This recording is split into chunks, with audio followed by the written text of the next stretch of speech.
কড়াইশুঁটি, কাঁচা লঙ্কা, নুন আর অল্প পরিমাণ মৌরি দিয়ে মিক্সিতে ভালো করে পেস্ট করে নিতে হবে। পেস্টটা হয়ে গেলে গরম তেলে দিয়ে দিতে হবে অল্প পরিমাণ মৌরি আর ওই বাটাটা দিয়ে ভালো করে তার মধ্যে নুন দিয়ে আর চিনি দিয়ে ওটাকে ভালো করে কষে নিতে হবে, যাতে একটা ডো মতো হয়ে যায় জল টেনে গিয়ে। সেটা হয়ে গেলে ওটা ঠান্ডা করতে দিয়ে ময়দা মেখে নিতে হবে।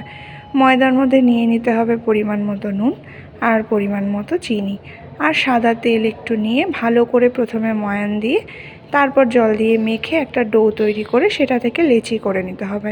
এইবার লেচিগুলোকে হালকা হাতে ঘুরিয়ে ঘুরিয়ে এরকম পাতলা করে তার মাঝখানে ঠান্ডা হয়ে যাওয়া কড়াইশুঁটির পুরটা দিয়ে ভালো করে মুখটা আটকে দিতে হবে, দিয়ে আবার গোল গোল করে পাকিয়ে সেটাকে আলতো হাতে বেলে গরম তেলে ছেড়ে দিতে হবে। তাহলেই তৈরি হয়ে যাবে গরম গরম কড়াইশুঁটির কচুরি। শীতের দিনে একবার তোমরা বানিয়ে দেখতে পারো। আমি তো বানিয়ে অলরেডি খেয়ে নিয়েছি, এবার তোমরা বানিয়ে দেখো কেমন লাগে। যদি ভালো লাগে লাইক, কমেন্ট, সাবস্ক্রাইব করে জানিও আর পাশে থেকেও। দেখা হচ্ছে পরের ভিডিও নিয়ে খুব তাড়াতাড়ি।